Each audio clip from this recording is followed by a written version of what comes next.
Hey, welcome to the show, everybody. Episode 4. I can't believe all of the incredible comments and feedback we've been getting from you guys. Ramin, these That's me. has anyone said anything? Any nice feedback? 6 people said we saved their lives, and then 18 people said that I saved their life. So I think that's over 30 lives saved between the two of us. Who's counting who saved more? Who even keeps track of those numbers? They're just, I don't even care. So I wanted to say this is a fantastic episode. It's all about self-deception. You're going to love it. Some of my favorite ideas, some of our favorite ideas. It's terrific conversation, but I just wanted to let you know that it actually means a lot when you guys reach out, when we see those positive comments and everything else, especially with such a new show like this. It's been so encouraging. It makes us only want to work harder. It makes us want to stick our hair in weird ponytails for intros for no reason. So you guys are awesome. Oh, there's a Enjoy reason. Today's episode. You'll find out, though, later on this episode or the next one.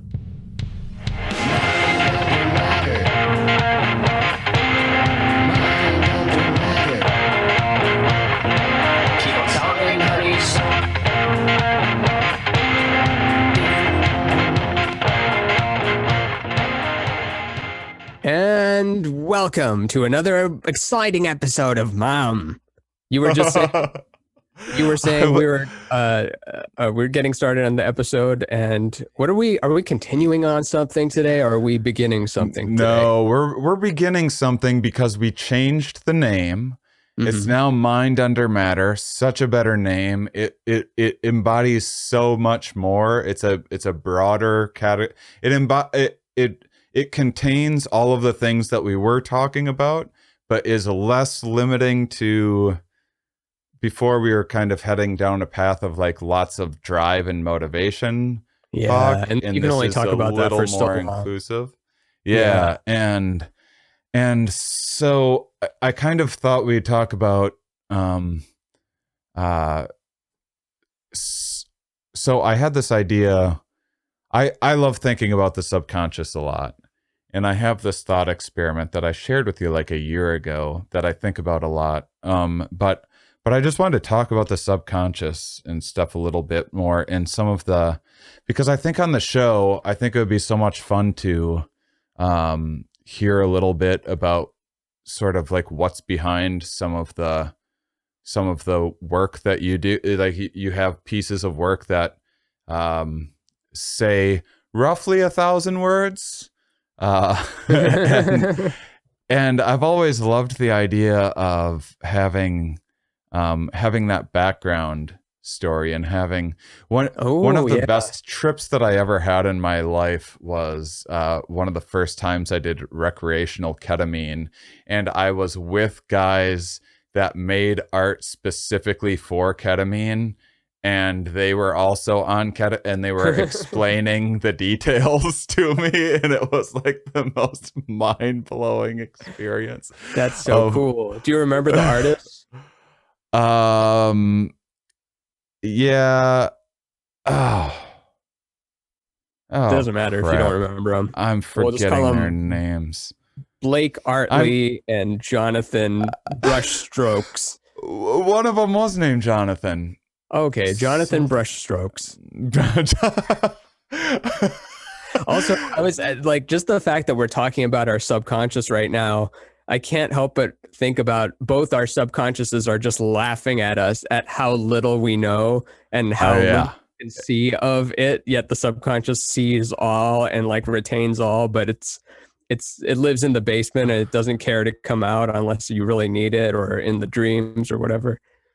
So not only is it storing all of that, just so many of our memories and everything, but it's also creating false memories and creating simulations of things. So much of it, it's not like people often think that when you're inaccurate about something, it's like, well, the brain just missed the mark a little bit. You were shooting for the bullseye, and the brain just didn't, you don't have enough experience or knowledge or enough information, and you just missed the mark a little bit. And what's really happening is far more kind of nefarious and devious than that, which is that it's what you think is the bullseye is actually your brain's always aiming for something that's skewing the narrative a little bit. It's either kind of giving you a more confident, a better version. Most people think that they're better when they survey people on their ability to drive or how attractive they are, everything. There's individual differences and low self-esteem and all that, but overall, something like 75 or 80% of people believe that they're smarter than half of the population. They believe that they're in the top half. Oh, they think they're not in the bottom half. Yeah. Oh, that's funny. Yeah, no one thinks. What about do they do that with attractiveness too? No one thinks they're below a 5. Everyone thinks they're like, they give themselves a 6 or a 7. Exactly. And it's also not, it's usually not, it's not overboard. It's when you take one of my favorite things is kind of the evolution of self-deception. A lot of cool, interesting ideas where they'll have, one of my absolute favorite studies is you take a picture of you or me, and most attractiveness is just symmetry, because have I ever told you about when they figured out kind of symmetry was had to do with attractiveness? There was a detective back in like the late 1800s or something, when photography was really pretty new still, and they were like, well, we'll just take the mug shots of all of the criminals and we'll kind of transpose them over one another. It was the first version of like morphing, like what would Shane and Ramin look like smashed together. It was an early version of that, and so they take all these pictures of mugshots and sort of morph them in their way all together, and the end result was just gorgeous people. So the idea was like, look out for someone that looks like this. This is the archetype of what a criminal will look like. But what happens? Trying to find the one template for criminal. Oh, that's funny, and it just becomes a hot person. Look out for this hot man, woman. Because if you just grab 100 random people off the street and morph them together, they're going to be super hot. Because you think that attractiveness is like this thing that you aspire to, like athletics. You get better at it, and but instead, attractiveness is more an absence of flaws. It's an absence of like some genetic abnormalities. It's an absence of like having been injured or having poor nutrition or whatever. And it's just super, super, super hard to make an organism that's perfectly symmetrical, biologically. What about the split face thing where like, yeah, if your face is perfectly symmetrical, it looks kind of off. Like it needs to be a little asymmetrical. Like if you saw a photo of yourself perfectly symmetrical, it's like wrong looking. And your eyes like always look a little closer together or something like that. And you were telling me there was this comic friend, I won't name the name just in case they don't want to be known as that person, but they were like extremely self-conscious about one side of their face. And like whenever they go on stage, they always make sure, even if there's no stairs, they make sure they're walking from right to left so that you don't see the other side of the face. And I thought that was funny. Because they have two very different but attractive faces. Yeah, they're just different guys. They're kind of wonky when you put them together. When you're facing the both of them, but either he profile. Couldn't decide which handsome guy to be when he's incarnating. He's like, I can't pick. Give me both of them. It's like, fuck, I should have just picked one and gone with the other the next incarnation. Split face, handsome guy. But basically, at the end of the day, if you morph a bunch of pictures together, you've kind of gotten rid of the many flaws, and then you just have a standard. Hey, this is what the archetype of a person should look like, without any kind of peculiarities. It's not perfect because there's actually people have sexy moles and stuff like that, or like John Malkovich or something can look very attractive to, there's like abnormalities about people. I can't do it. I don't know. He's got like some. Generally speaking, if you take either of our faces, so this is the study, is they would take a picture of me and morph it and make it, 10% more symmetrical, 20% more symmetrical, 30, 40, 50. And so I'm increasing in attractiveness, and then they go the other way. So they make my face 10% more wonky, 20%, 30%, 40%, 50% uglier by that unfair, narrow definition of ugly. And so now you have 11 pictures. One of them is actually you. You mix them all up and you flash them on a screen and you say, hey, point to your picture before it goes away, the one that's actually you. And people, again, none of these things is 100% of the time. It's just statistically significant that most people will pick a picture that is 20% more attractive. Damn. Have they done it with video too? Because I was thinking, if it's a still shot, like sometimes a still shot, you look weird, like you're half yawning or one of your eyes is like lazy or something. And then it looks normal. But when you're in motion and you're looking at a mirror, you're like a composite of 20 photographs. So have they tried that with like, okay, deep fake, look more symmetrical with a video? It's probably the same. It's probably, like, I bet it's the same. If you made your voice a little bit sexier, like if you made men's voices a little deeper, you're like, that's my voice. It's like, yours actually sounds like this. This is your voice. This is your voice, you fucking idiot. Yeah, you're made of vocal fry TED Talk. Like, yeah. No, because my voice sucks. Because I've been editing like those little jump cuts for the sizzles. Now I just hear like, oh, there's one. That's gonna be one. Yeah, your voice sucks. Actually, I sound more like this. Actually, that's like my Corey Allen impression. Have you been on Astral Hustle?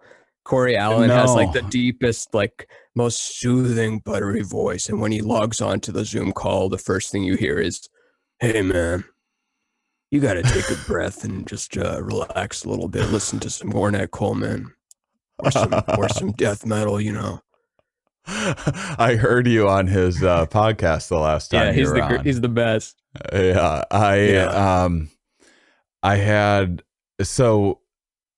I think that with voices, basically the general rule of thumb is that your average person in an average domain, everyone's different. Some people are less secure than they should be in certain domains, blah, blah, blah.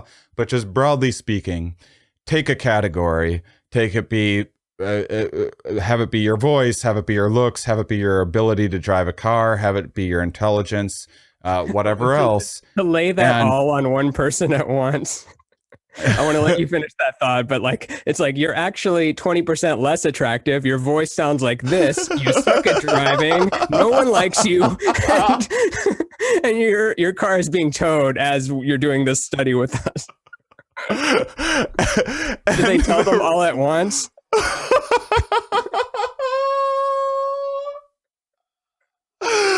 I wonder if they have to tell them, because they have to do it if it's the other way.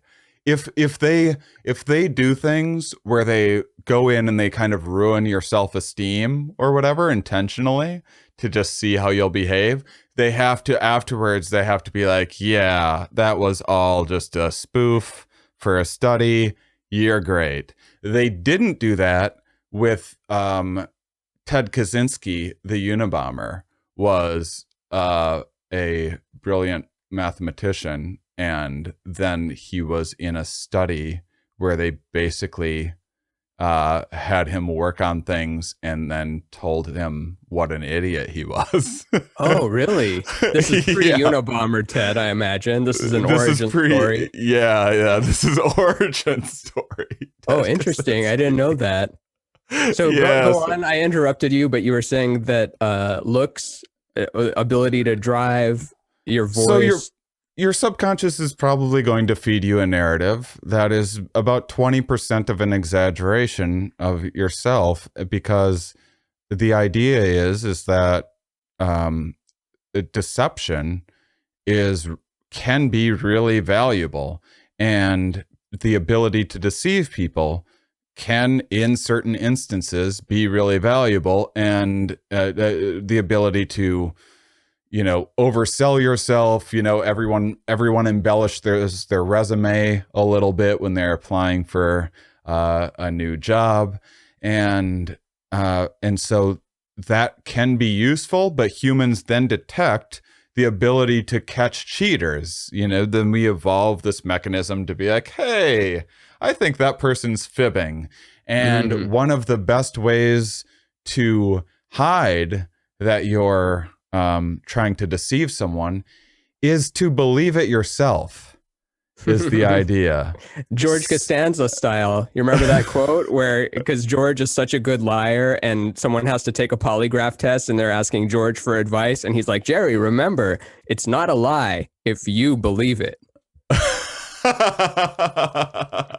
And that's what the subconscious is doing. It's pulling the old Costanza on you, and it goes the other way. With like I said, you can go in these thought spirals and think like nothing's ever going to work out and you're worthless and everything else. Every day. But it's like a shower for me, like being in that state of mind. Even when I have money and attention and everything, I'm like, it's going to go away tomorrow. Yeah. I always thought things were just going to keep getting better and better. And, there's ups and downs, but this is eventually enough people will recognize my talent and just how terrific I am eventually, that I don't have too much to worry about. I think that I got too many breaks early on in my career too, that it was like a hair misleading. You figured out stand-up too quick. You're like, oh, this is easy. And then it was during like one of the booms, and then there was a bust, and then there was another boom, and then there's a bust. And, it reminds me of I don't know why I thought of it, but the Chris D'Elia apology video where he's like, I thought I was one of the lucky ones, that I would just get 50 girls, sometimes 70, messaging me after every show, and I thought I was lucky, but turns out it was not. That wasn't right. And so he's trying to apologize, but he wasn't aware of his behavior being a problem. Was like, I thought I was just a very lucky guy. I could do whatever. Able to groom 17-year-olds in a way that's like, but I wait till they're 18. Yeah. I just start grooming when they're 16. Lucky, just lucky, I guess. I wonder if kidnappers think that. I got one, just lucky. I was lucky guy. I'd like to call it all skill. I mean, I put the work in. I got the duct tape. I did the. Yeah, you don't see the planning. You don't see the planning that goes into each one of these kidnappings. And it's not like you can do it every day. You got to lay low for a while. I'm like getting one every 6 months tops. It's partially talent, it's partially luck, but I like to be I make my own luck. You gotta, when the situation arises and there's a random kid to be snatched, you want to be ready, you want to be prepared. Lucky. So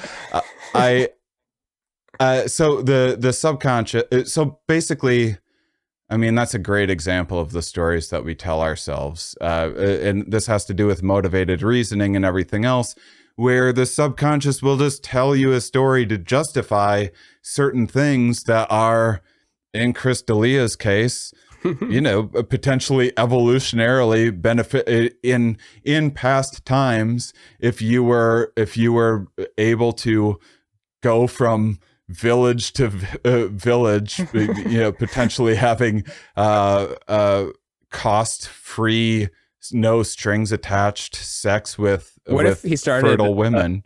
What if he just started a podcast duo with Dr. Christopher Ryan, and he's just like, the vagina excretes pheromones which cause arousal in the male. You just immediately start talking about biology, and we're like, no, we're talking about consent. You see, the problem with consent is that biologically we are bonobos, and bonobos gotta fuck 24/7. Well, this is with like when we were talking in the other episode of it's usually not the evil villain stealing all the pens from the office. It's usually everyone taking a couple and telling themselves a story. The same thing with Dan Ariely in his book The Honest Truth About Dishonesty has this same kind of, he's done all of these same sort of studies where you give people a test where basically everyone's going to get 6 out of 10. It's within the time frame. That's how long it takes to accurately measure things or whatever. But you do all of these things where you give people, you say, hey, take this test, and then here's what the answers were, and then put that paper in a shredder, tell me what your score was, and I pay you based on the number of things you got correct, based on the number of answers you got correct. And it's a fake shredder, so you can see what people actually got. And quite predictably, same thing, about 20%. And where so everyone some people will say, yeah. So some people will, it's like 7 or 8 out of 10 rather than the 6 that they actually got. And some people will say 10. And some people will. I would be a 10 person for sure. Yeah, give me that. I'll never see Dan Ariely again. I want Dan Ariely's 100. I don't want him to give me like 320s. I want that crisp hundo in his pocket.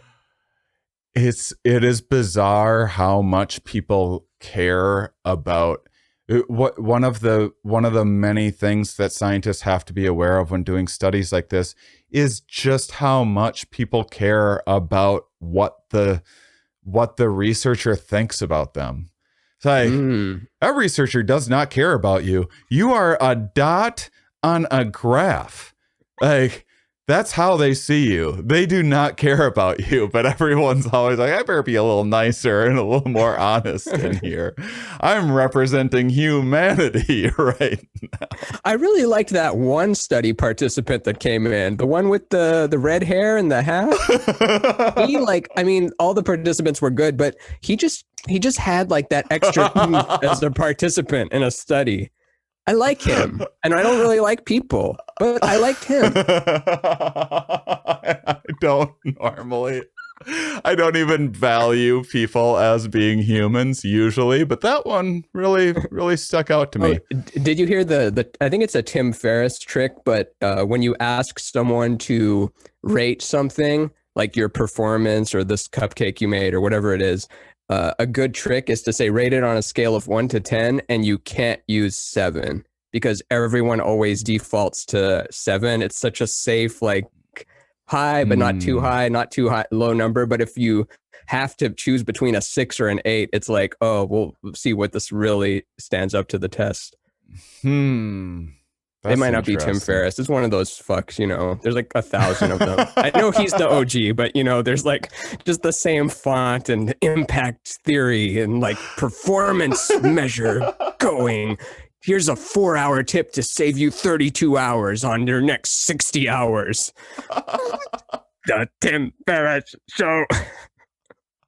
I love referring to Tim Ferriss as the OG fuck.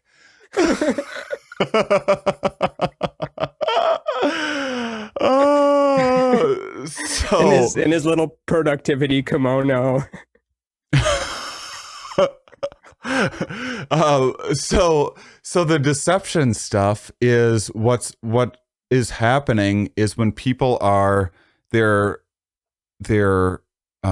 grading their own papers, they're going, Oh, I thought C. I know I put A and A is wrong and it's actually C, but my first instinct was C, and I was going to put C in, and then last second I hit A. So you know what? I'm just gonna scooch that back to a C. So I got that one correct. That's kind of the stories that they tell themselves about why they deserve to actually, because they don't.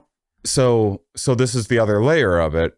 To be like, are they just deceiving to get the extra money? And what it is they'll then say, all right, we're going to give you the exact same kind of test, the exact same difficulty, 10 questions, same difficulty. And how many do you think you're going to get correct? And you get paid based on the accuracy of your score. And like the highness. Was anyone a smart ass and just did 0? Because that's like no. a loophole. Yeah, that's a loophole. I think What's you 2 have plus 2? You, frog. Fuck you. However, Give me my money. They gamed it so you had to try your heart, but also you got a bonus. I think it was an accuracy bonus. And so then you should now know going into that, oh, I actually got 6 out of 10 and I cheated a little bit and said I got 8 out of 10. You should know that and then be able to judge accurately to get that accuracy bonus. But people told the story that they Costanza'd themselves. And so they legitimately believe they're an 8 out of 10 test taker on this test. And so that's all part of the kind of self-deception, sort of the embellishing things by 20%. We're doing it so. all day. And I'm thinking back to like a French test I took forever ago and how I would do that thing. And I'm like, well, I second guess myself there. And so my first instinct was right. So I do deserve this one being right. And then once you get to one where you're just blatantly wrong, you're like, well, I've already come this far. And I'm kind of in the habit of giving myself checks instead of X. So I'll just look left, look right, and mark it up and yeah, no one would know this anyway. And also you act like, I remember acting with my breath and being like, oh, thank God. Good. All right. And that's so, yes. And meanwhile, like the answers are all wrong, but I'm just going, yes, I'll give myself 100. I remember one of my classmates got pissed at me and she was like, you could have just given yourself a 90, Ramin. It would have still given you an A. She was just so pissed at me for just giving myself a blatant 100. Unapologetic 100. But I'm sure the teacher was still rolling their eyes when you're like, yes. I'm sure that your actual intentional acting, your intentional acting and deception is often never going to be as good as the deceiving yourself, authentically believing. And that's what gets other people into if I believe that I know what I'm talking about a bit more than I do, that gives me a little more confidence than I really should have to be explaining this very stuff that's coming out of my mouth right now, which then a listener should potentially be believing me more because I do. And there's something about like the wavering, that people don't like when they hear a scientist say, well, we don't know if the vaccine is going to, protect against actually getting COVID or spreading COVID because we haven't tested that yet. So we don't say that we know something when we don't know because we haven't tested it. We are hopeful that it will. And then people go, this thing doesn't even stop you from getting COVID or spreading it. It's completely worthless. That's the words that they just heard, is that all vaccines are completely 95% effective. It's completely worthless. 5% could be 5,000 people in a large size. This makes me think of the, Jordan Belfort from Wolf of Wall Street. The Scorsese movie that Leo DiCap played him, but it's based on this real dude, and the real dude is even more interesting than the Leo impression of him. He's like such a really thick New Jersey salesman energy, and he said something to the liking of, a great salesman transfers the feeling of certainty to the other person. Like it's you transfer the actual feeling of certainty, even if they know the product is shit. Like when you're looking them in the eye and you have that like salesman vibe that people love. It's just I just really want to buy something from this guy. And he would talk believed you when you said that. Yeah, exactly. That's so crazy. He said like he went to dental school, and it was during the bust part of dental school, and the teacher said, if anyone came here to make money, then leave, because the golden age of dentistry is over. So he quit dental school and he started selling ice cream on the beach out of a cooler, and he sold out the whole cooler in a day, made like $800. And then he started hiring people, and he noticed that 1 in every 10 people could sell 4 coolers worth. Everyone else could not sell more than 1, even if you were given the same resources. So like 1 in 10 people have it. They can generate like 4x the sales. And then some people are just, you look kind of thirsty. Excuse me, sir. I don't mean to bother you. Would you like some, like that bullshit sales? And then there's people who are like, how many can I put you down for? We've got this rocket ship one, which I only have 3 left in stock. Oh, little Timmy here looks like he could use a free, and just that they've got it. I hope to one day put together a show that forces you to actually do your characters to like real people in public. Oh, I'd love to. There was like that what is it? It was like something not the wag the dog, but something about dog hair. Zach Galifianakis was in this Comedy Central show years ago where they did that. There's a couple UCB people in there too, where they actually did sketches and characters, but to real people on the street. And I so want to see you selling ice cream, but you have to in that voice, with that attitude. How many can I put you down for? It's ice cream. It's amazing that people have that kind of confidence, because I'm the guy that's like, man, what do you think about this? I've got it when I want it, but I also have the other. I think the artist side of me is trying to kill that side, and then the business side is like don't worry about him, he's crazy. How many other pieces can I put you down for? I see you put you down for 8. Can I make it around 10? Tell you what, charge you for 9, give you 11. You won't forget that deal again. All right. What do you say? Don't worry about him. He is crazy. That's what your business side thinks of your creative side. That really is the embodiment of, you see like a real estate agent hustler, and then you show like I just started wearing, a fan sent me this. Is it a crystal? It's not like a crystal. It's like a vial? Petrified wood. Oh, I remember that. That used to be all the rage back with arrowheads and those little pogs, slap bracelets. Well, it's raging now. But someone, a business person would see what I'm doing and be like, "Oh, what? You don't a beard and like this?" And then you do like silly little shows or whatever. And then I look at them and I'm like, "Oh, you just do a transaction for people that someone could just look online and do the same." Like, yeah, you contribute nothing. You're just a middleman. So, this was the other thing when you're talking about the believing in it. You can even tell people, because we talked before that you can tell people that they're taking a placebo, and it will still they'll still act drunk. Have a bit of a placebo effect.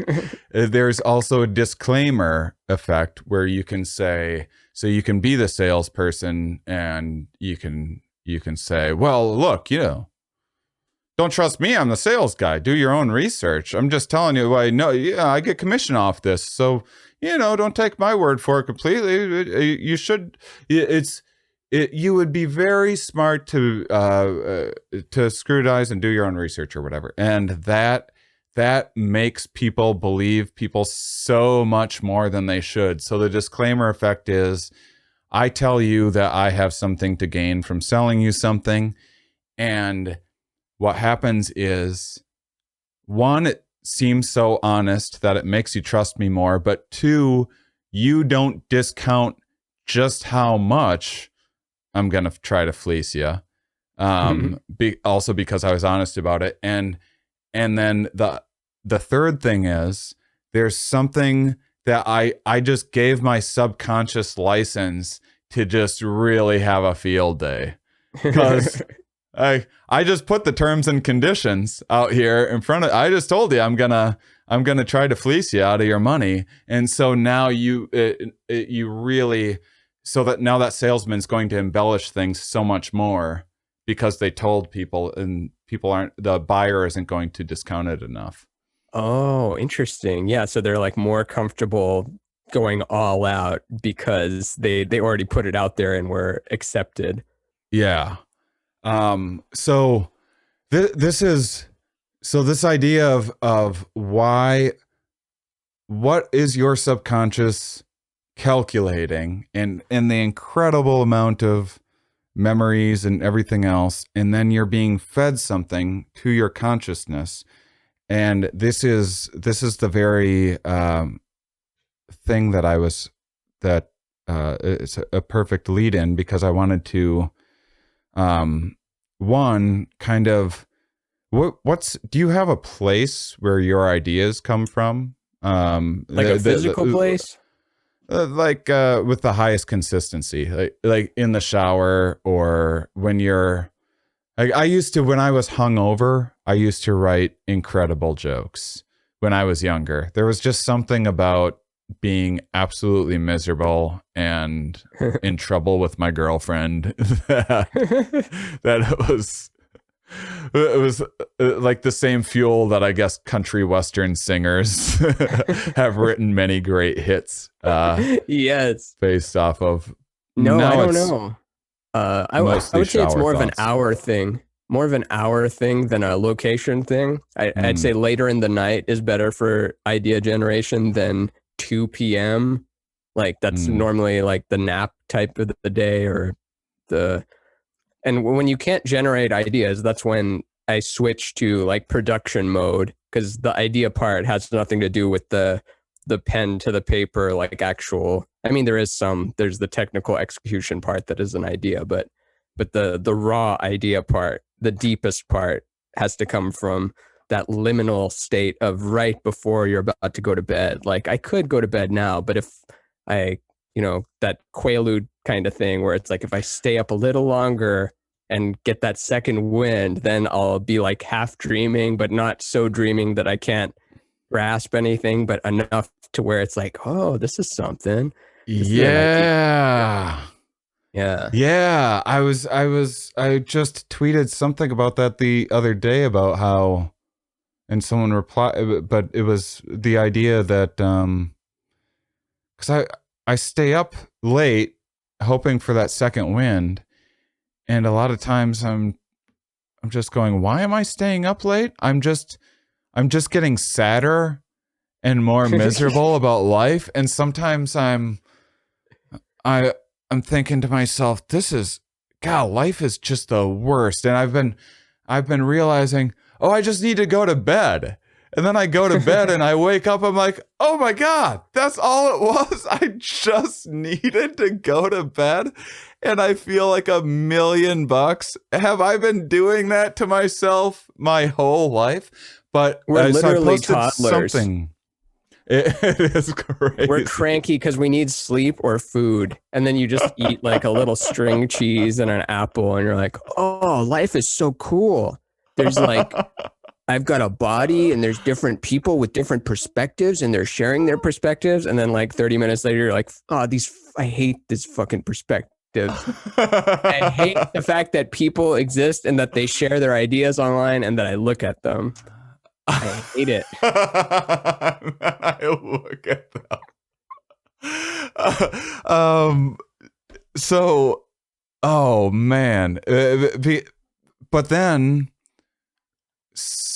I was thinking that is what I can do well at that time is pen to pad writing and creativity. I can't answer emails well. I can't even, I have a book I'm writing on. I can't write onto a computer. I can't read books when I'm that tired and get anything out of it. But I can actually just write and kind of brainstorm ideas and come up with pretty good stuff in those wee hours like that.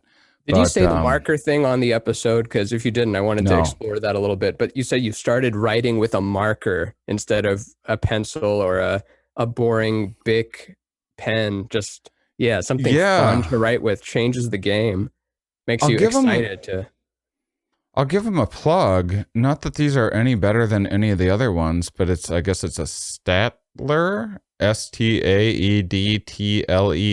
because they have these two different sides for two different widths. So I can also have, look, I just wrote sleep and disclaimer, and they're two different ones in bold and ones in so I can kind of categorize my writing a little bit. It's two different sides of the same pen. So I write a lot of outlines, so I can make the bold outlines and then write in the narrow. Gotcha. And then there's a Uniball Jetstream that is my go-to actual pen that I write with. And I don't know why I care about this, but it's smear proof. Not proof, but it's anti-smear anyway, and so it doesn't smear on the page. And it's not the slickest, smoothest write I've ever had. And so some people don't like it, but I like the little bit of resistance that it has for some reason. What do you like using? I change it up all the time. I'm very polyamorous in that way, and where there's a lot of communication and rules and lots of different partners of pen. Yeah. But most of the time it's just whatever is closest to me, because I never sit down and it's like, well, it's idea time. It's more like, oh shit, I should write that down. Where's the pen? And I have to go grab it. Also, when you were talking about that smear proof pen, it made me think of, we've got smear and we've got, with bagels and cream cheese, we've got schmear. What's the difference between smear and schmear? And it's like work, schwork, or whatever. And then it's smear, schmear. Like, why do we have both of them? Is it because it's more Jewish sounding? I think it's just more Jewish sounding. Yeah. I've never thought about that before. Yeah, this is the Seinfeld part of that I like episode. This pen because it doesn't smear on my pay. What? Yeah. Oh, you smeared cream cheese all over my bagel. No, I smeared it. Oh, I'm sorry. Oh, it's perfect. Yeah, smear is negative. Schmear is positive, I guess. Are you a napper? Are you a big napper? I think so, yeah. I don't have to all the time, but when it hits me, within the past year or so, I've begun tapping out, and instead of being like, oh, I should drink some coffee or I should wake up, I'm like, no, like, why should I have to live life? Why don't I just lie down and like try to not even think, just give up while still having the automated parts of my body keep me alive? And it's a lot more fun that way than trying to do stuff all day. Yeah, I think that trying to push through is the worst. I think that I was thinking right before the show that probably if anyone's ever like, what's your secret to success? Which people don't ask me unless I'm having some moments of success, even though I'm doing the same thing all of the time. I mean, like... I'm having the same quality of interviews with scientists and stuff all of the time, but if you get enough likes, then people are like, "What's your secret to success? How do you stay so creative and productive?" And if there was a thing, it would definitely be, because it's not. I was never the best student. I'm not the most productive. I'm not the most disciplined. I'm pretty creative. I'm a pretty good abstract thinker. But man, can I nap like nobody's business. So good. And I always kind of worried about it. And I had a sneaking suspicion, especially since COVID, and I've actually been in one place for a long enough time and not traveling around endlessly, and driving and stuff and flying. But I had a suspicion that I was actually being too hard on myself for sleeping too much, just because the way I was raised, and my dad wakes up at 5 a.m. every morning and grinds it out every day and everything. And but I got this Fitbit. I realized I don't sleep I sleep 8 hours. I just sleep 6 hours at night, and I take 2 hours worth of naps during the day. And it's, so today, for example, so 4 o'clock my time, we're going to meet up to record this. So it's 2 o'clock. I had all these phone meetings and stuff, putting together stuff for the show, figuring out stuff for what our YouTube channel is going to be, all this stuff, right? Feeling a little burnt out. I better snag a nap. It was perfect. I had 2 hours. I never need more than like 90 minutes. So I set an alarm for an hour, and then often I usually sleep for, I'll set an alarm for sometimes even 2 hours, just in the fluke that I happen to sleep that long. But usually what happens is I get up totally refreshed after 25 minutes or so, or 30 minutes, and without an alarm or anything. And it doesn't always mean that I fell asleep. My other trick is that I don't put pressure on myself to sleep ever.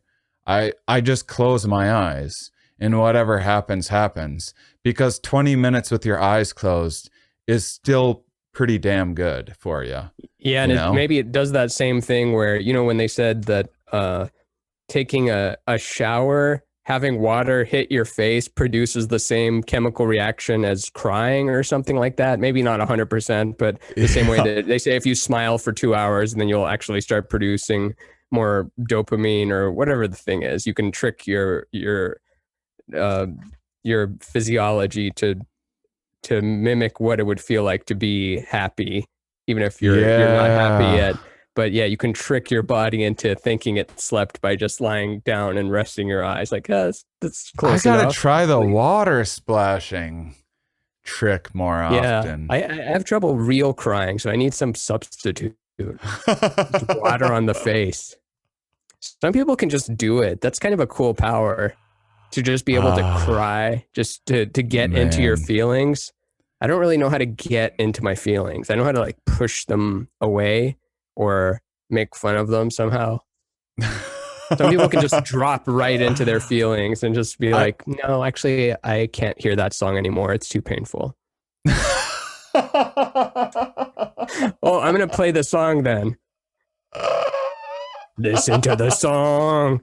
Your father's dead because of you, and your daughter won't speak to you anymore. I feel like I have a pretty good handle on my feelings, but I still lack the ability to cry. I remember having I remember being so up, because I went, there's always like a 2-month period where I know I need to cry. Yeah. And I can't. And it's trying to force a cry for a dude which I tried to way too often. Because I know it doesn't work. And it's such a dude approach too, like forcing, aggressive, submit to cry. I'm going to storm the gates of my tear ducts. I have the strongest tears. I can't even hold them back with my own supramuscular eyelids. Have you seen Liquid Death? There's this canned water. It's just like Ozarka water or Aquafina or Evian or whatever, but it's called Liquid Death. And it's like, say goodbye to your thirst. And I got it because I was at some meeting and they had it in the lobby because it's one of these douchey startup places. And then like Catherine saw that I had it and she's like, that's like water designed for people that think drinking water is gay. Water, that's queer. Here, give me liquid death. It's real. You can get it at like the gas station. It's like next to the Monster and Rockstar energy drinks, but it's just water. Liquid death. It's so embarrassing.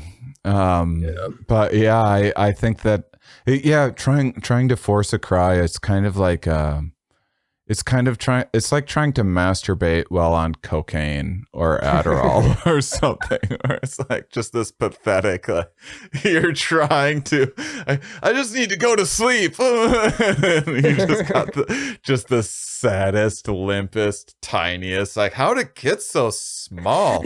But there's still the energy like heading there, but there's nothing there.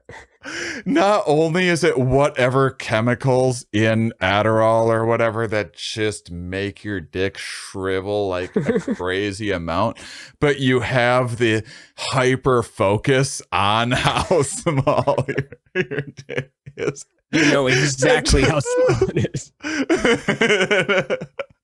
You're doing accounting. Is that all Adderall does? It takes your dick blood and puts it into your brain or something. Yeah, and dick blood doesn't belong in the brain. No, it doesn't belong anywhere. It's a man without a country. The home for misfit blood.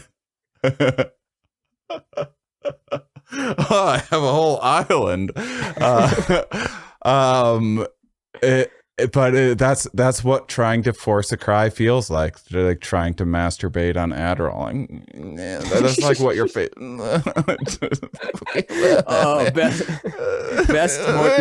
metaphor of the episode. And highlight it, clip it, ship it. Bop it. Bop it, curl it, cry it, pull it, hug it, hit it, hold it, tell it you love it, tell it it's worth nothing. Push it away, bring it back. And the last time that it happened, this Aesop Rock did this duo with, not Aesop Rocky, I always like to say, Aesop Rock, who is less popular because he's much more talented and intelligent. Who came and first? So, he came first, right? Yeah, Aesop Rock came first. And how do you not Google that? How do you not Google it and be like, oh shit, well, it's I crazy. can always be Blink 184. He did this collaboration with Kimya Dawson called The Uncluded, and Kimya Dawson is from the, what is it, the Moldy Peaches, I want to say, and it's this really great, because he sounds hard, like like a hard ass, but he's always like rapping about his feelings and like dad stuff, and it's like just part of the playful dichotomy of what he's doing. And but in Kimya is just like, it sounds like she sounds like a little girl at the playground or something, but doing really heartfelt stuff. What's the track got called? A really interesting teleprompters. And interesting. And so her stuff is really heartfelt and delightful and bordering on cheesy, but in the right kind of way. And then Aesop breaks down this and he's rapping about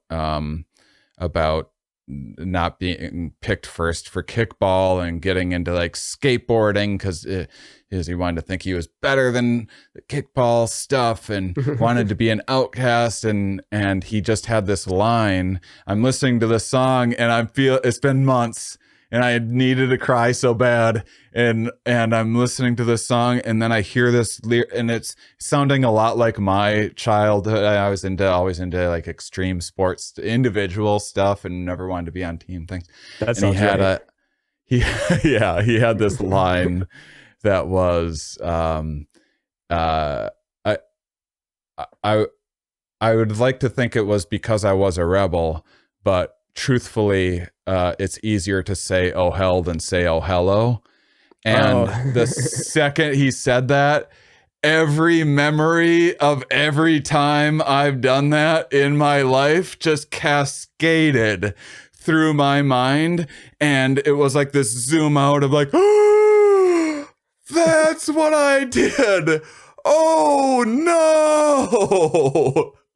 I hated everybody because of my own insecurities. Holy shit.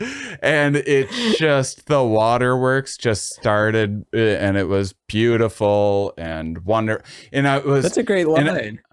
It's such a great line. And I happened to be on the way to yoga class when I heard it. So it was just like this, right after you have a cathartic experience, go and do yoga with like a bunch of new agey ladies. And it's showing up with tear face where people can know you, even though if you've wiped it, like you can just tell like a face that had just been crying. But I love that. Like all of those memories exist in your subconscious, and then you have one of these paradigm shifting moments where you learn something new, you see something a little bit differently, and then you take that new lens that you've created in your brain in an instant, projects back into your consciousness like, oh, now look at this with that lens. Now look at this with that. And it's perfectly applicable situations. And it doesn't DVR. You know, you don't go, there's no scrub. When did I do that? Yesterday. And then you rewind back to that, and then it stops at like the 2 years ago when you did that, and then it keeps rewinding, and then it stops and hits pause and plays that time in 3rd grade when you did that thing. It knows exactly the cliff notes in an instant, and all of them together, like, oh, all of these from this file. Here's all of the times you thought you were a badass or thought you were better than everyone because that's the story that you needed to tell yourself at the time. Look, you were just sad. Oh God. And just like in a moment, and those moments just stretch and slow down. And they all connect, and oh my God, it creates a sizzle reel instantly, a it's professional so sizzle reel.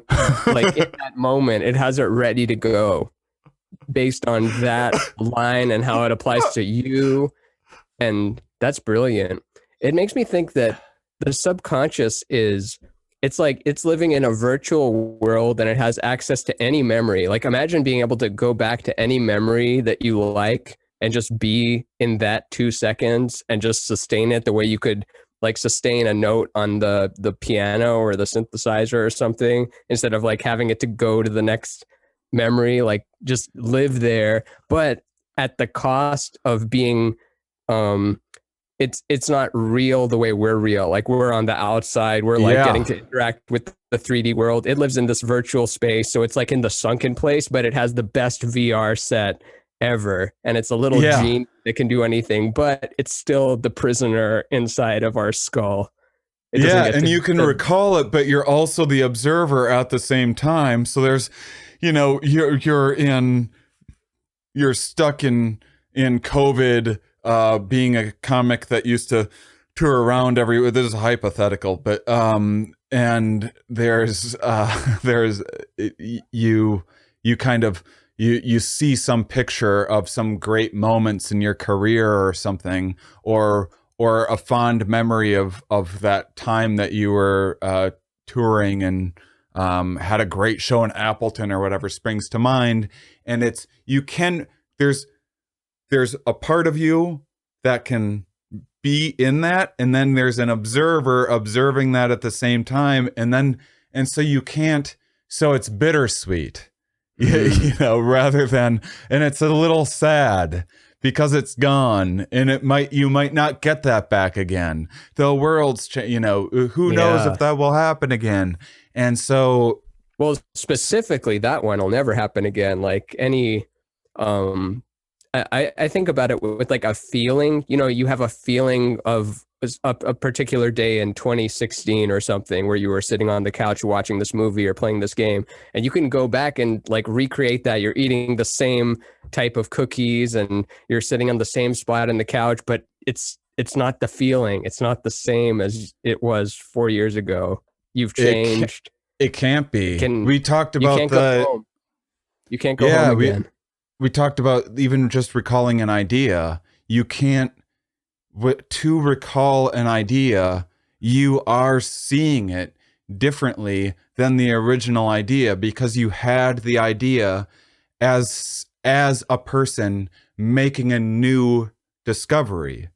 You're reflecting on the idea as someone that already has that knowledge and is like, yeah, whatever, I already know all those things. It's never going to feel as special because you take for granted what went into that first, learning that new thing. And then after the fact, you're like, oh, well, everyone knows that. Did we talk about Miles Davis and first takes and why he liked first takes a lot? And even if there was mistakes on it, he, like the first recording, instead of like, go back and play that again, he would be like, no, that's the one that's going on the record. And like, because then the first time you improvise that little solo or whatever, then that's the first time ever. And so even if you do it more technically perfect the next time, it's missing the feeling of someone playing it the very first time. Yeah, the first take. And then so I have this idea about kind of in the mind's eye. This isn't just, I think it's sort of original idea that's built on top of this idea of this, I think it's called a keyhole effect, which is if you're looking through a keyhole into a room and you're observing what's in that room, but then if you become aware of what you're doing, you zoom out and just see this creepy guy looking through someone's keyhole. And it's like singing in the shower or something. You're losing yourself in the moment, and then you can't help it. You zoom out for a second, and like, oh man, what if someone was watching me in this shower right now? It's like looking down if you're a tightrope walker or something. Yeah, and I actually think that the kind of small thought experiment that I created to conceptualize it is just if you're, you can imagine yourself on a beach looking out over an ocean, and I can easily picture myself looking out over an ocean, and then I can also picture myself outside of my body observing me looking out over the ocean. And there's this idea that I think Daniel Dennett was talking about. So on a computer, the interface is such that it looks like everything's happening all at once. All things are being processed all at once. I have something downloading right now. I have something I'm looking up on Google. I'm recording a thing. I'm adjusting volume, and I'm doing all of these, and I'm downloading 4 different files. And what the computer's actually doing is focusing on, it's processing one task at a time, but it's just bouncing around between the tasks so quickly that to you on your interface, it looks like all of this is happening all at once. And the idea is even that, in the monitor, right? Like the monitor is like doing this instead of like giving it all. Yeah. And the idea is that consciousness is doing just the opposite. So consciousness is actually running all of the programs all at once, or the subconscious, rather, the brain is running all of the programs all at once, but it's feeding consciousness a narrative of one of these things at a time. So when you're envisioning yourself at the beach, you're either looking out over the ocean or you're observing yourself, what you would look like looking out over the ocean. But in your subconscious, you're always doing both at once. But it can only consciously feed you one at a time. And I actually think, from kind of some of the psychedelic experiences that I've had, and some of the kind of confusion and different aspects of paranoia that have come along with it, is that I think that some of the feeling of being watched, or some of the feeling of like a creator looking out over you or something, is actually just you're in the POV of the guy, of the guy looking out over the ocean, of the keyhole guy or the beach watch guy, but the observer that is also you, is always watching that guy at the same, and so it's always on the back burner, always in the back of your mind, and you can oscillate between it, but when it's not consciously there, it's just a feeling that it's there. So it's this dichotomy of like you can only think about one thing at a time, no matter how hard you try, in terms of your prefrontal cortex thinking conscious mind. And then the subconscious, it can only be everythingness. So it's like the one and everything dichotomy. Yeah. I mean, I think, and then it's going, what does consciousness need? Or how do they even demonstrate that it's not executing it the way a stack does when you run a program? How do they know that it's all at once? It's pretty philosophical right now. But that's just the general consensus?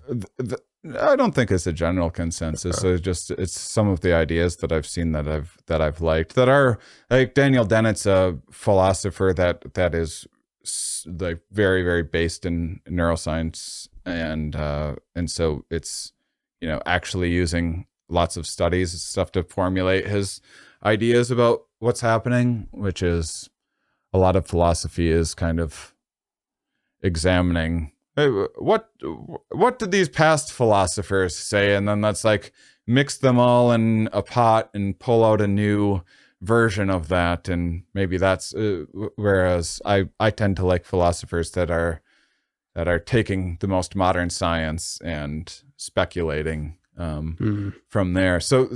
But yeah, it's definitely not a perfect idea. I don't know if there's ways of testing it. I have no idea if I'm right. It's just a fun thing that I enjoy. You ever read about the Richard Feynman single electron theory?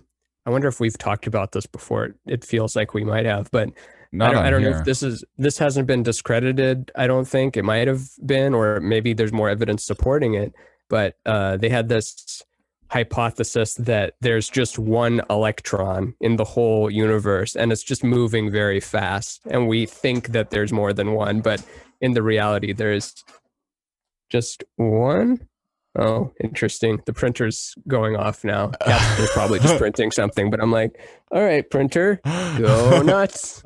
But I liked the thought behind that, is we think that there must be like 18 sextillion trillion electrons, but there's just one doing all the labor, and that explains like entanglement. I hope it doesn't get burnt out.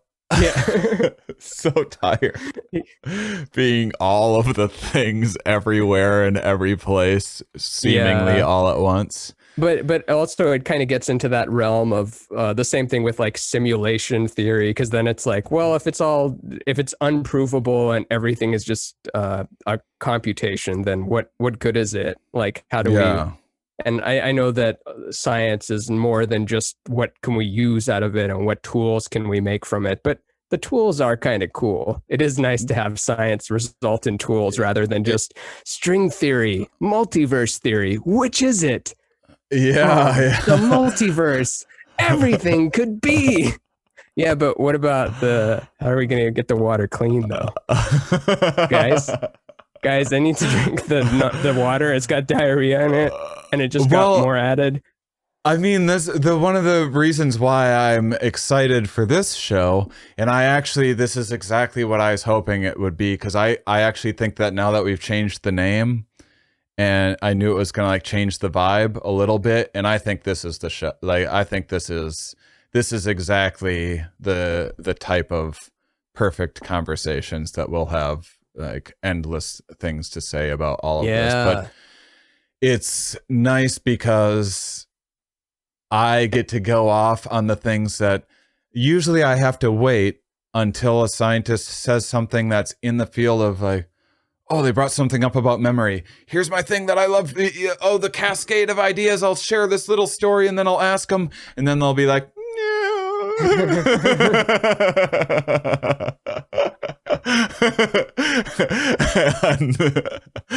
and it's great because I get to learn.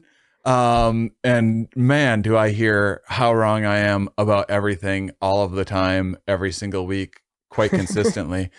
But did you ever hear Yuval Noah Harari and Russell Brand? I think it was on Russell Brand's podcast, and then Russell Brand is just always like, but Mike, don't you think that perhaps humanity does have a lot of light and hope in the future of cosmic dynamics and just feeling love and compassion and increased communication every year, so it's going to be all right, yeah? And then Yuval, after every question, he's like, not quite. We are doomed.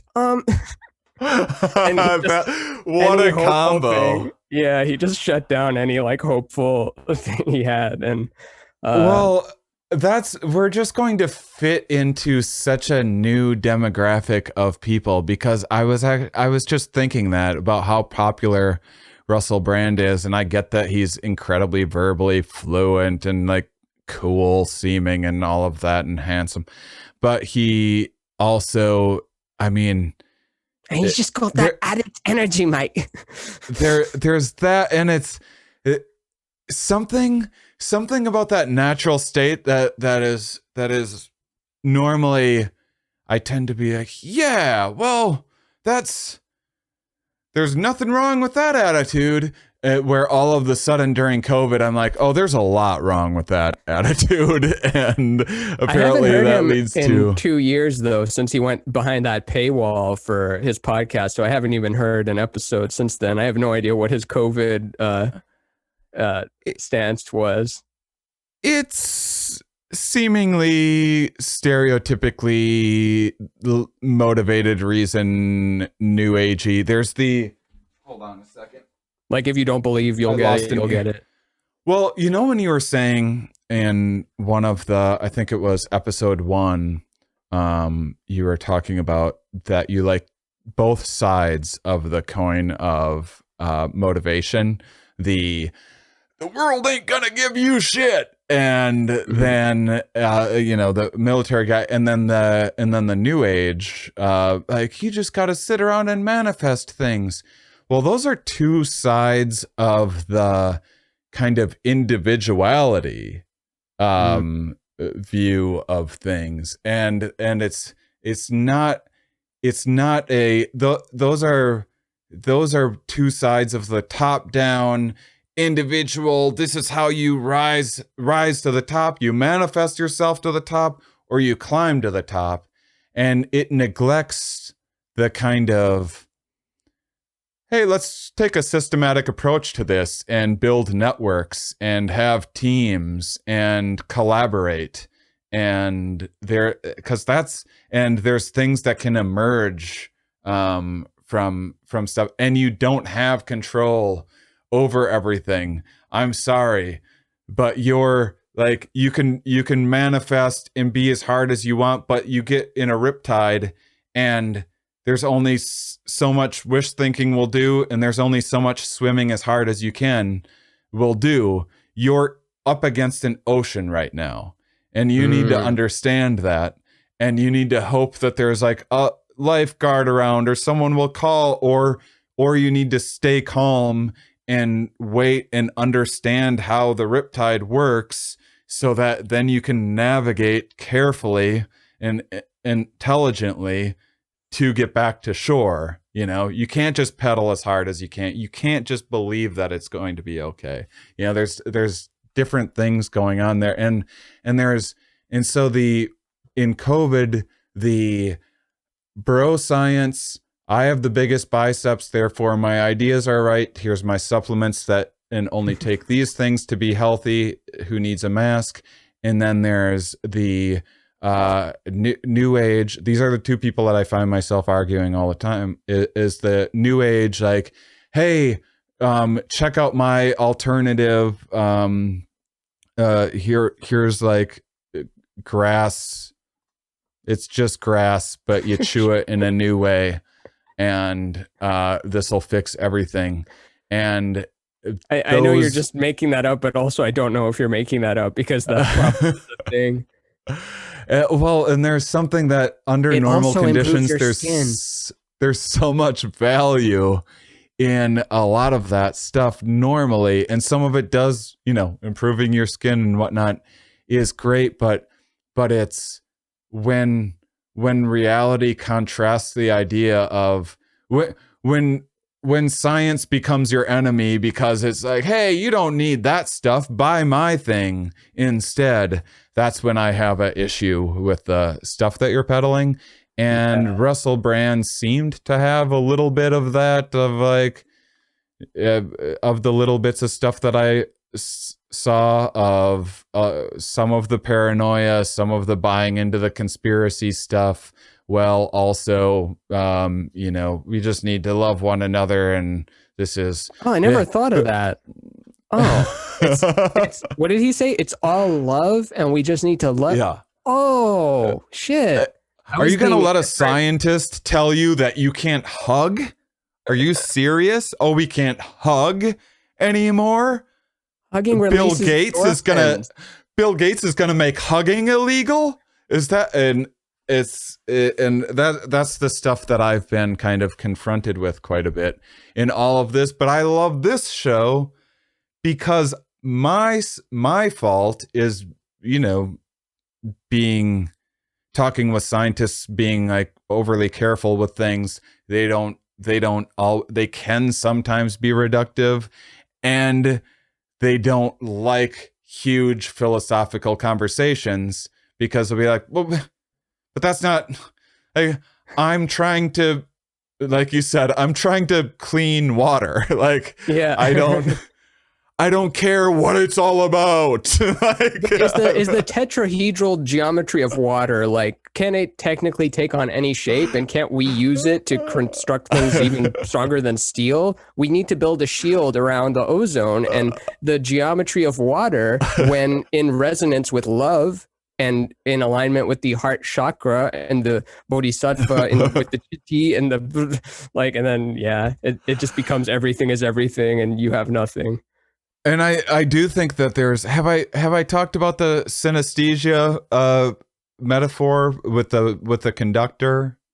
Let's revisit it, because I don't know how to repeat it.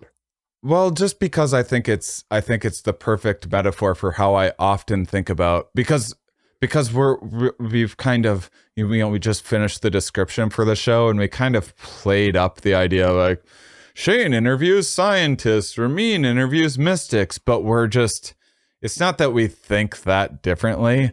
That's just kind of an interesting marketing-ish thing. And it's also descriptive, you know?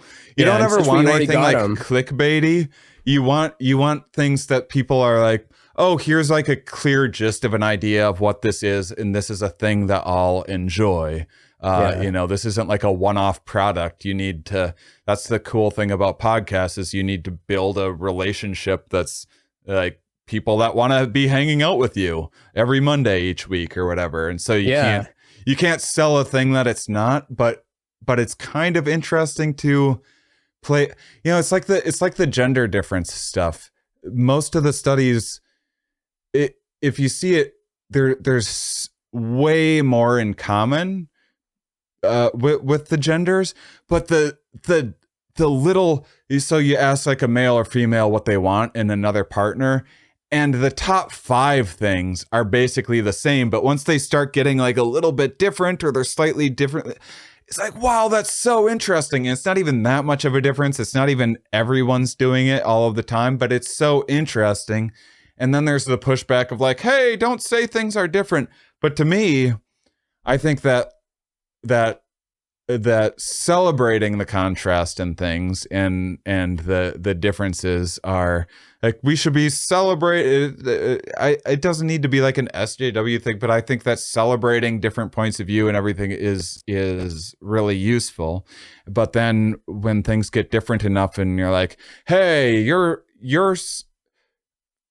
I think there's a misunderstanding with especially the gender difference thing where people say, hey, you're saying that because women are fertile in this age, it's okay that men judge them in a certain way or excuse Chris D'Elia's behavior or something like that. No one's saying that. No, we're saying, here's what we want to be aware of a tendency that we want to keep an eye out for so that we can make sure that our 16-year-old daughters or sisters or whatever, or cousins or whatever, don't fall victim to these people and are aware of what's out there. But you know what I'm trying to, so like, Yeah. celebrating differences rather than using them as like a source of division or judgment or whatever.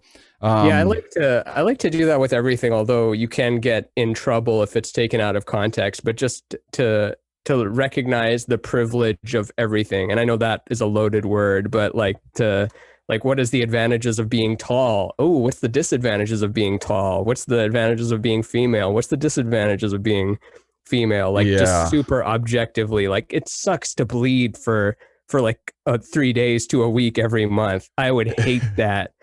But it's, I don't know, it's kind of more women are more like going by 80s terminologies, not post 2016. Gender is gone now. I'm sorry. What is the things I say? Yes, queen. Please don't unsubscribe. Gender is a construct, but also all men are bad, etc. All of the things were the worst. Yeah, but all of the things. In that spirit, you know, when I think of the difference between, okay, I have a science perspective, Ramin has a mystic perspective. Again, it's like already a false dichotomy. But when I think about those things, the idea of the conductor with synesthesia that could see the color of music, and he'd be like, hey, horn section, give me a little more violet, because he didn't know that other people couldn't see color. Did I say how this old already? was he when he was doing that? No, you didn't. How old was he when he was telling people to This was like the 1700s or something like this. This is before synesthesia was a thing that was diagnosed. And so many people that have synesthesia don't realize that, oh, other people don't see this the way that I do, or smell charcoal when they hear the word I wonder if Gertrude. That's been mapped out. Like it might vary from person to person, but when someone says violet, is that a G sharp? Is that so exactly. So the horn section would often be like really confused, and then they would just hit a different note, and he'd be like, no, that's orange, you idiot. And they'd hit different, and then he'd be like, oh, that's close, that's like red. And then they'd play something closer, and then he'd be like, yes, bring that up. And then the horn section would realize that when he says violet, just to play G sharp or B sharp or whatever, and that, so they just like learn to translate it. And so they were both articulating the exact same objective reality. It's just that one person's brain called it violet, the other person's brain called it B flat, but it was objectively the exact same thing that they're articulating. I think that's a lot of what's going on with, the dichotomy of science and mysticism. That's kind of how I often view it. It's like, I think we're kind of cute. I think we're often saying the same thing and just using different terms, Yeah, and I think the fact that if you say something that's coming more from the materialist science direction, that entices me to come from the mysticism direction more, and vice versa. But it's like I probably wouldn't just go around being mystical if there wasn't a contrast to be met. Much like within music, if someone is holding down the low end, like you're going to probably go into the high or mid range because someone's already playing something in the low register. You don't want to have too much going on there. But I wish that music was mapped out by the synesthesic people, because I always hated that that's a flat, that's a sharp, it goes up A, B, C, D, E, F, G, but there's also there's no B sharp, there's no E sharp. What the fuck is this numbering system? This is stupid. I have to memorize it. But I feel like there could have been a so much more fun way of mapping out musical notes and music theory and stuff. I don't know how much he Same still with the does periodic this. table. Periodic table looks stupid too. I don't have a better one, but it's like, what is this table? It's a very oddly shaped table, and it's like, here's the noble gases, and then the metals start here, and these ones don't exist yet, but theoretical. The noble gases. Yeah, hydrogen here, helium here. Fuck you. Here's the second row. Here's the orchestra section. Fuck. I don't know anything about chemistry. It's so intimidating to me. Really? You didn't go down like because sometimes you're mostly evolutionary biology, but sometimes you're like, oh, I'll dive into physics for a bit. I'll check out astrophysics. Yeah, I like physics before anything. You never stopped by chemistry, not even for a moment.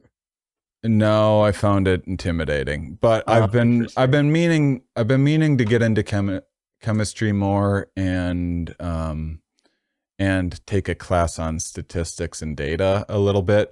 That would be an easier one because I'm good with numbers, but chemistry would be a harder one for me. So I keep putting it off. Have you seen Breaking Bad? I have. So I have most of it down. Yeah, I learned all of them. That kind of gets the juices flowing for chemistry. It makes chemistry kind of fun. The way that teacher Mr. White would obsess about it. The same way that Queen's Gambit makes you like chess for like 7 days, and then you're like, fuck chess. It made me like chess for at least 2 months, I think. I played a lot of chess recently. Now do we still have a game going? Because I think we started an online game or something, and it's, I don't know. We'll revisit that after the show. That's not interesting. I think you like moved one pawn forward, and I haven't done anything. I think this guy Daniel Livingston I had on the show in like the first year of the show. He wrote a book, This Is Your Brain on Music, and he's a musician himself and a neuroscientist, and so that might be worth checking out, like a talk from him or something. What was it called again? This is your music. This is on your brain drugs? on This is your brain on music. And then the last little thing as we start. Here's an open loop. So I took that nap beforehand, and here's a thing that I noticed right before the show that happens is often I'll feel really refreshed. Sometimes I will sleep a full hour or whatever, and I'll be refreshed. I'll be like a little groggy to get up, but usually that 25 minutes or so, and I just kind of pop right up. And usually it's this place that I go to in my mind just really quickly. You know, the transient kind of place between, it's not a dream, but you talking about a feeling or a place? It's like a place in your mind that I wasn't super aware of it until I started doing DMT. So it might be things that I've opened up in my mind, but it's not a dream. It's not quite like dreaming, but it's weirder than dreaming, and it's a little bit, just because of how strange it is, it's just like more obtuse or something, and it's a little more like a DMT realm. It's a little like shapes, fractals, stuff like that, but like dark. And I pop in for a moment. So I'm sitting there, I got my eyes closed. I'm just patient, like, I hope I go to sleep. And then I kind of maybe start dozing off a little bit. And then there's this moment when I when I go through, it feels like if my consciousness breaks this kind of precipice or like meniscus of this other world, I'll be stuck there forever, and that's what death is. That's what it feels like. And I'm like, "Ugh." And then I'm always so refreshed. Immediately, right? Like it's a moment long. And it just occurred to me today that it's not so much that 20 minutes, the 20 minutes of laying with your eyes closed is always going to be useful. But when I get a full recharge, it's when I get this, it's like a split second. Sometimes it's like 5 seconds, but it's this moment of that where my consciousness, it feels like my consciousness just free falling into this abyss, and it's kind of horrifying. And I snap myself out of it, and I'm like, I feel great. I'm ready to go. And I'm like, what is refreshing about that to my brain? Where my consciousness... That's the adrenaline junkie in you, because I don't have that. That's like your need to like be falling or being thrown through the air or blasted through hyperspace. Like you're something about the deepest like part of who you are like needs like, come on. Yeah. Let's get it going. And just for a moment, my consciousness just tumbles into this horrifying swamp of confusing shapes that I think there's definitely no escape from. And I'm like, oh, okay. Yeah, good. All right. I'm good now. Can you get there by choice, or you happen to? No. Did you end up there, or you choose to go? I often end up there. No, I can't get there by choice. I always think that I'm fading off to sleep. And it's like what happens is my brain, it's like my consciousness, it's like on the path to sleep. And then there's just this bizarre little detour that I don't know if I like accidentally shaped it through too much psychedelic use or something, where it just goes off the track a little bit. And you know the workers there, they let you like, it's like a Disney World where they're like, oh no, he comes here a lot. Like just let him go through. Yeah, go through the thing. He doesn't need the seatbelt. And I go in there, and it's really quite scary every single time. But just for a moment, and then when I wake up, what's that? Is there beings there? Like you said, there's like weird sometimes shapes, but not. But is there... Yeah, it's just odd shapes, and it's usually and the other thing is, it's not like a nightmare when you wake up and you're like, have to reorient myself. It's just bungee jumping into just like, oh my god, okay, and I'm back, and everything's good now. And there's just something about it that's just the most refreshing thing. It's like the most refreshing 2 seconds ever. Yeah, you touch death, or maybe it's just the momentum of that horror is like just being pushed into your awake self. That's fascinating. You can instantly charge your phone by free falling into an obtuse DMT-esque world. That's weirder than dreaming. That's so weird. How is that refreshing for my brain? How is that my brain's just like, yeah, that's exactly the recharge. I know you just worked for 4 hours like grinding out through emails, and you spent an hour talking on the phone about YouTube algorithms, and it was just this incredibly draining conversation. But you just need to take a quick dip into scary marsh of geometry, and now cold plunge. All right, brush yourself off, and here we go. We're ready to go. The Tony Robbins ice plunge bath thing that he like jumps into, like, well, this is 2 degrees Kelvin, and being in here longer than 7 minutes will cause your entire nervous system to shut down. But I stay in for 4 seconds. And then I can go to a hotel conference room and clap my hands for 6 hours.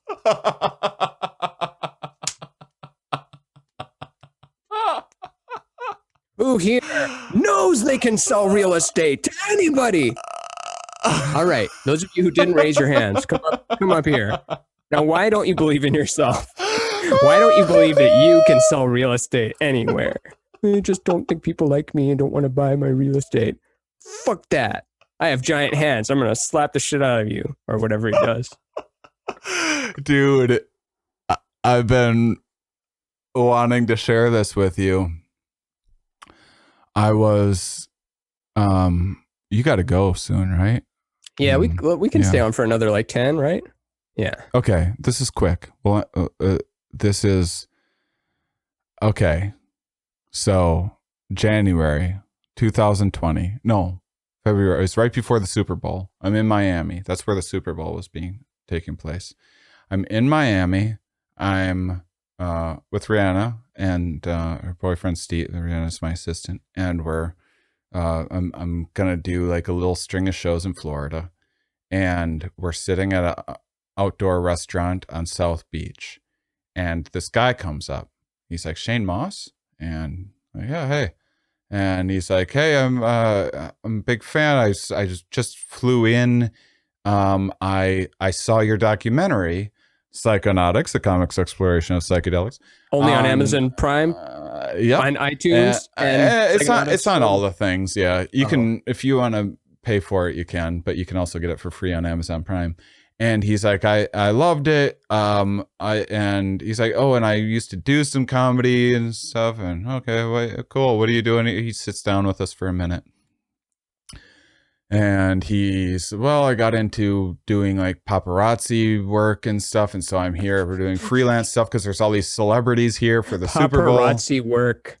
I'm doing some telemarketing work. He worked for TMZ for a while. And then he's like, and one thing I do is I work kind of full time for Tony Robbins doing things. And he's like, so if you ever want to take a Tony Robbins seminar, let me know. And at first I was like, and I was like, actually, I definitely want to do that.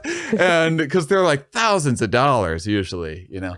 And, and so I look, and my God, it's happening like in San Francisco, right when I'm going to be in California. There's one coming, and there's only like 2 of these things a year. And I get a hold of him, and he's like, okay, I got you in. I got you in the VIP section, and you're going to be with like Tony Robbins and his family and stuff. And you're going to walk across the coals with Tony Robbins. Like everyone walks across the coals, but you're going to do it with Tony Robbins. And he's like, and after the first night, you get to go backstage and hang out with Tony and stuff. And I'm like, oh my God. And it's like 4 days long. And I got all this acid because I was going to do a bunch of acid for the seminar and just sit through Tony Robbins clapping for 6 hours on acid. Watch him turn into a lizard. And it got canceled the week before because of COVID. No. Does the offer still hold up? Yeah, dude. Actually, I have like this app that I'm supposed to download. That's like some expensive Tony Robbins app that's so cool. Oh man, no pressure or anything, and like I'm going to assume that it can happen. But if I need to pretend to be a life partner or something, I will make out with you to go walk on hot coals. I think we can just say that you're my life partner. No, yeah, well, make out with one another then. Here, but he just had egg salad. Prove your love. We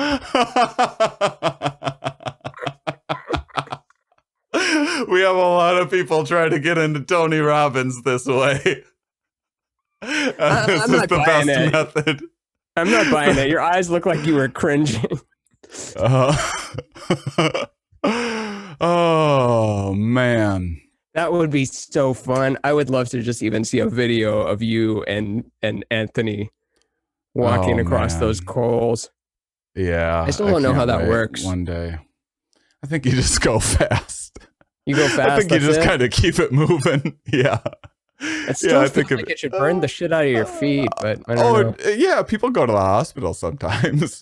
How often? Do you sign legal Yeah. shit? Or his lawyers are so powerful that they'll just kill you if you try to. Yeah, several times a year, people go to emergency rooms because Tony Robbins burned their feet. I think it's like a real power struggle thing, or a grab or something like that. I think part of what fuels him is smelling strangers' feet burning. Oh, interesting. Where he just puts some like fireproof lacquer on the bottom of his feet and then watches a bunch of other suckers. That's funny. I bet it is that. Like his feet are just glistening and you don't know why, and he's able to just stand on there for a while. You can't feel yourself walking after that. Dude, this is awesome. This is mind under matter. This is great. This is exactly.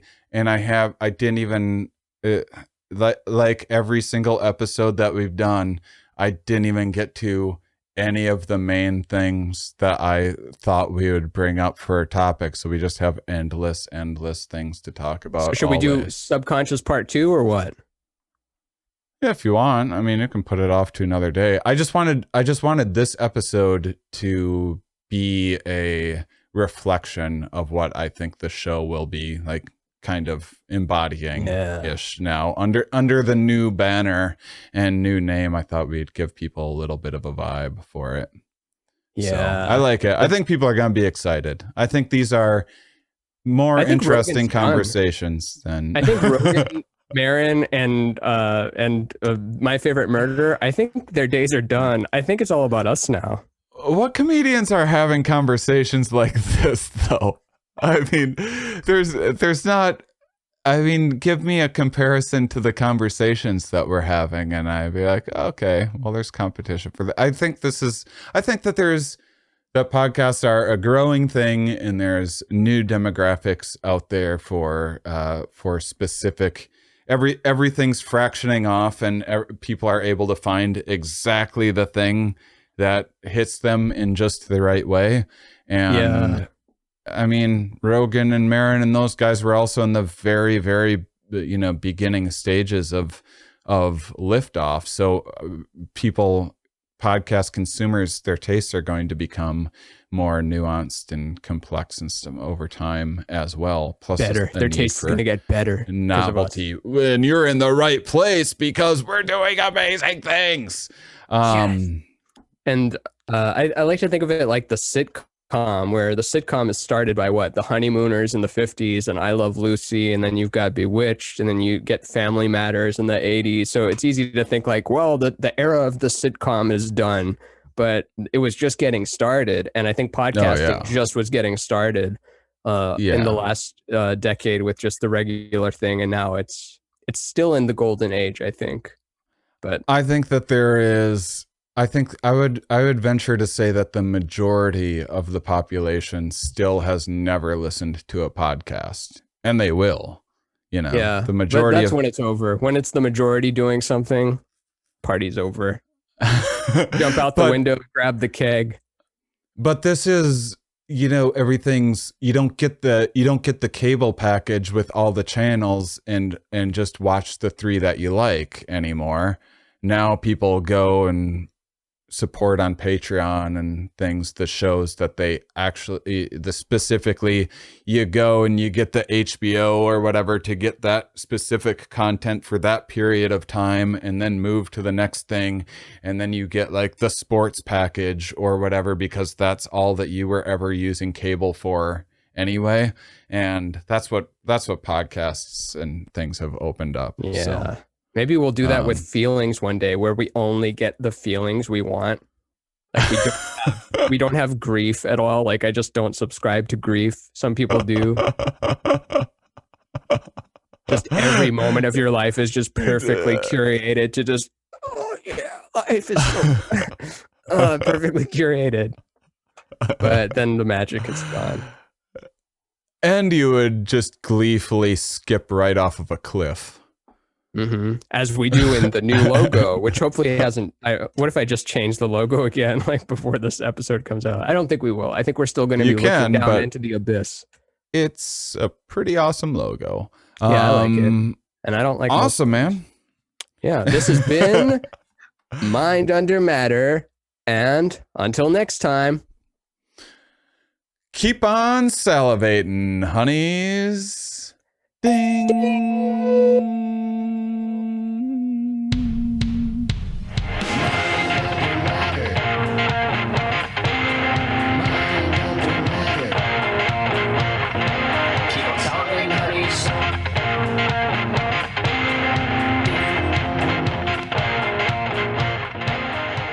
All right, next week on the show, still building on many of these ideas, talking about the subconscious and our conscious relationship with us. With it, we're going to be talking about how we relate to our ideas and experience ideas. Why does our brain decide to have our consciousness experience one idea? It has all sorts of ideas. Why isn't it letting other ideas play around sometimes? Why do things pop up out of nowhere? And why do we sometimes limit ourselves? Sometimes we're in different situations and we come up with other ideas that we wouldn't have.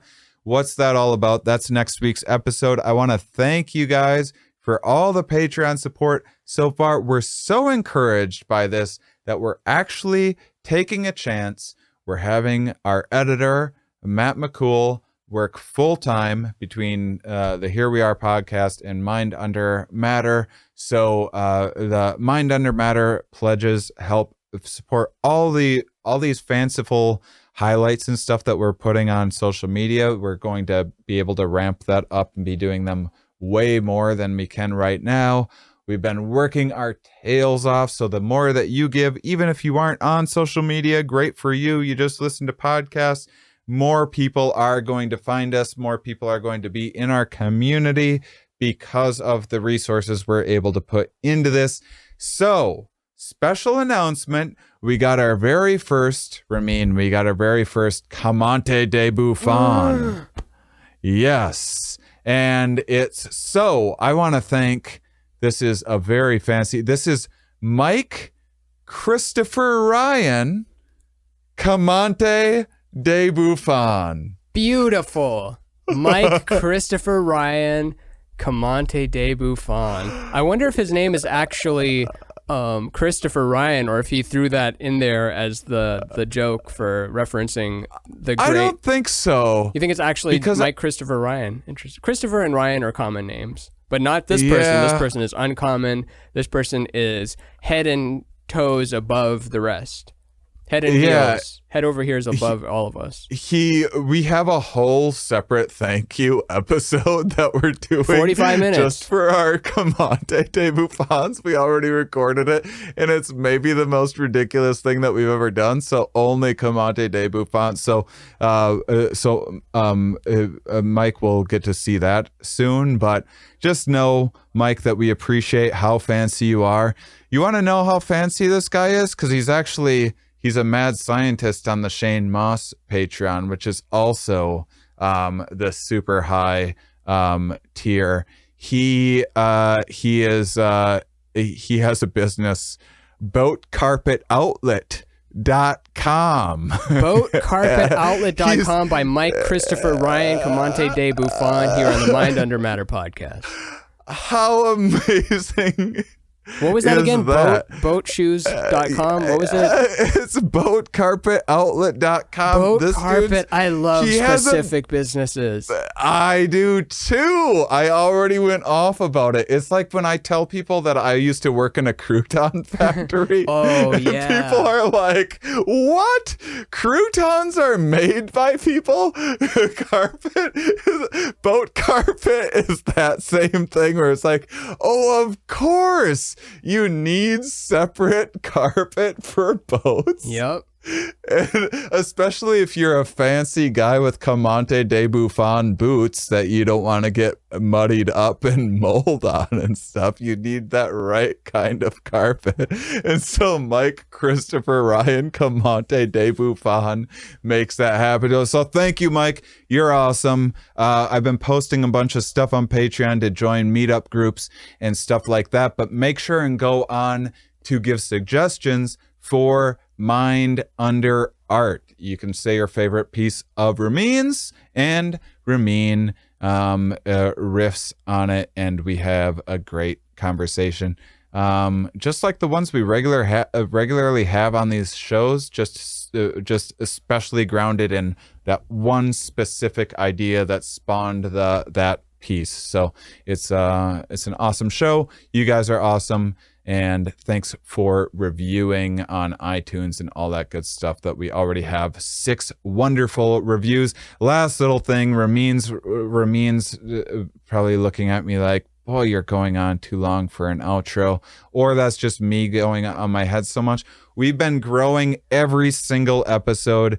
We're already getting a couple thousand, easily about 3,000 listeners per episode, and we barely started advertising or anything yet, and that's been every Monday. We've been getting more episodes released on that Monday, so thank you for subscribing. Yeah, we're growing like a weed, and it's all thanks to you. So like, subscribe, hit the notification bell, and get that boat carpet replaced. Woo! Get that boat carpet. See you guys next time.